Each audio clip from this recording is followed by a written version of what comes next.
नमस्कार दोस्तों, उषा की आवाज़ चैनल में आप सभी का स्वागत है। हमारी आज की कहानी है बहू की घर वापसी।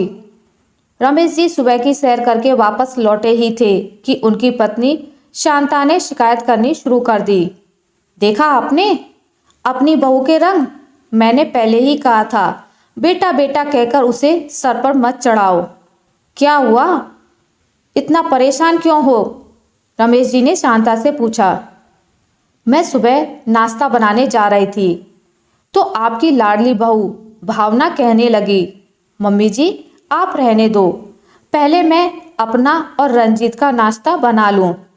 आप और पिताजी तो घर पर ही रहते हो, बाद में नाश्ता कर लेना।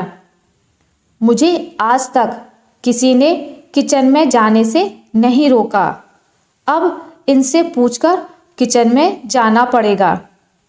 शांता जी झुंझलाते हुए बोली, सही तो कह रही है। भावना और रंजीत सुबह जल्दी ऑफिस के लिए निकलते हैं, तुम तो बेकार ही परेशान हो रही हो। शांता जी बिना कुछ बोले किचन में नाश्ता बनाने चली जाती हैं। इसी तरह हर दिन बात बात पर शांता जी अपनी बहू भावना से बहस करती रहती थी। एक दिन रंजीत ने कहा, पापा मैं सोच रहा था कि, कहते कहते वह अचानक रुक जाता है। क्या बात है बेटा, साफ साफ बोल, रमेश जी ने रंजीत से पूछा।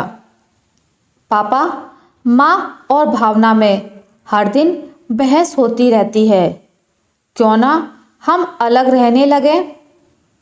तभी वहाँ शांता जी आ जाती हैं और कहती हैं, हाँ तो महारानी ने मेरी शिकायत तुमसे कर ही दी।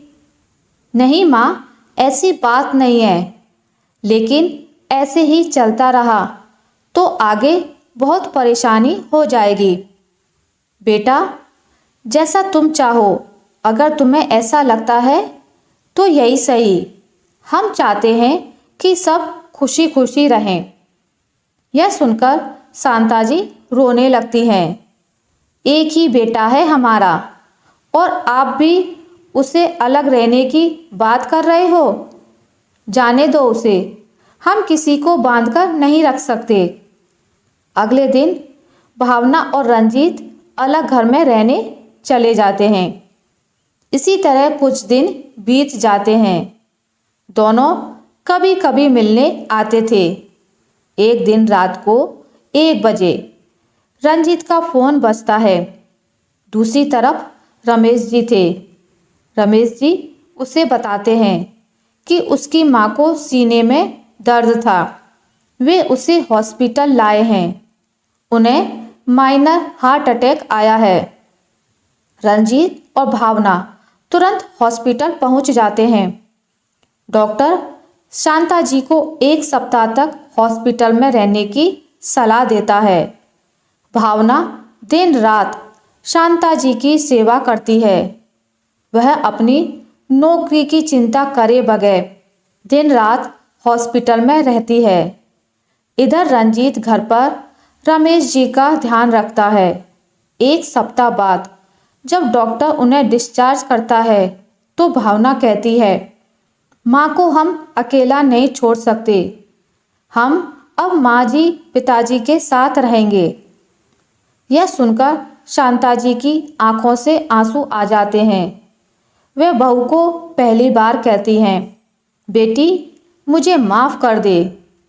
माँ जी आपकी बेटी होती तो क्या आप उससे माफ़ी मांगती? आज से आप कितना भी डांटें, मैं आपको छोड़कर नहीं जाऊंगी। एक पल आपको खोने के ख्याल से मैं सिहर उठी। उसके बाद चारों अपने घर के लिए निकल पड़ते हैं।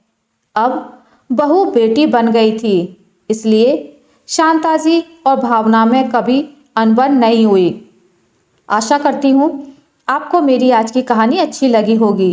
अगर आपको मेरी ये कहानी अच्छी लगी है तो इसे लाइक करें, ज़्यादा से ज़्यादा शेयर करें, और अगर आप मेरे चैनल पर नए हैं तो इसे सब्सक्राइब करना ना भूलें। मिलते हैं एक नई कहानी के साथ, तब तक के लिए नमस्कार।